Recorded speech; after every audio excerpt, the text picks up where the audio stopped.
Hello everyone, this will be my first vlog for the array theory. Um, what we're going to talk about today is this idea of American Christianity. This idea that, where does faith in politics, how does it still fit in a society where we say, well, in a government that says separations of church and state.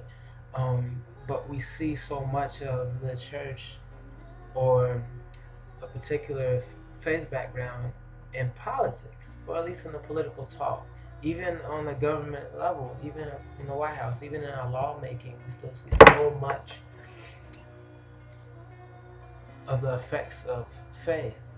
Um, Not really sure if that's a bad thing or not, but I know a lot of times people's freedoms, seem to be put to question. In this country that was founded on individual freedoms, you know. Um, so I want to talk about this idea of this need for a theocracy here, you know. So, first off, America's not a theocracy.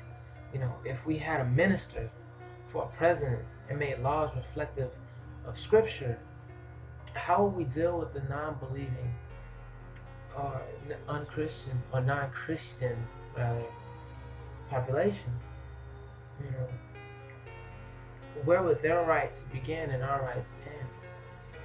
You know, I mean, these are questions I ask myself as I look at what America is and has been, a refuge of freedom for all people, all perspectives, all walks of life. You know, and I have to work on my own salvation every day. Whether I have salvation today or lose it is entirely up to me and my own discipline, my own actions. My concern really isn't even about getting to heaven. You know, if heaven is everything I've always dreamed it to be, and what I see in scripture, and when I hear about this being immersed in the presence of God, I really don't have a place there. You know, so I'm just trying to live in a way that pleases God. Jesus pleased God, so I'm trying to live like that. That's extremely hard, but that's what I'm going for. Um, President Obama is doing what I expect a progressive Democrat to do. I'm not shocked. Once again, I'm not political though. I kind of stay out of that. It's not so much of a big deal to me. You know, I don't much care what happens in D.C.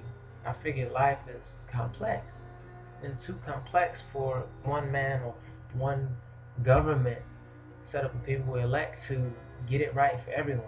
I think that's impossible for there ever to be a president that's just going to make everyone happy because we're selfish, and you know, we're just selfish people. We kind of need it to fit and work our way. And if it's not going our way, if it's not going according to our plan, you know, we get heated about that. I just don't see people being able to say, you know what, I hear where you're coming from. I see where that is going. Okay, it may not be my conservative belief, but I do see how that helps the grand scale, how that helps develop the country and create harmony. But I don't think too many people are actually looking for harmony as much as they're looking for um, self-preservation. I don't know.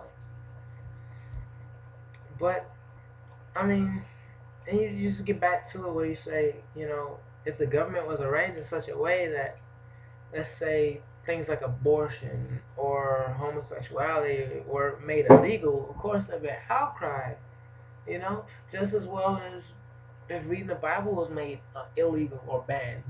There'd be an outcry. So unbelievers can't be held subject to the government to follow laws and teachings in the Bible. I mean, because America is not a Christian nation. America is a nation with Christian people, you know, but also students of Islam here, Hindu, Buddhist, Wiccan. There's just a variety of different faith backgrounds or religions, or just perspectives on life.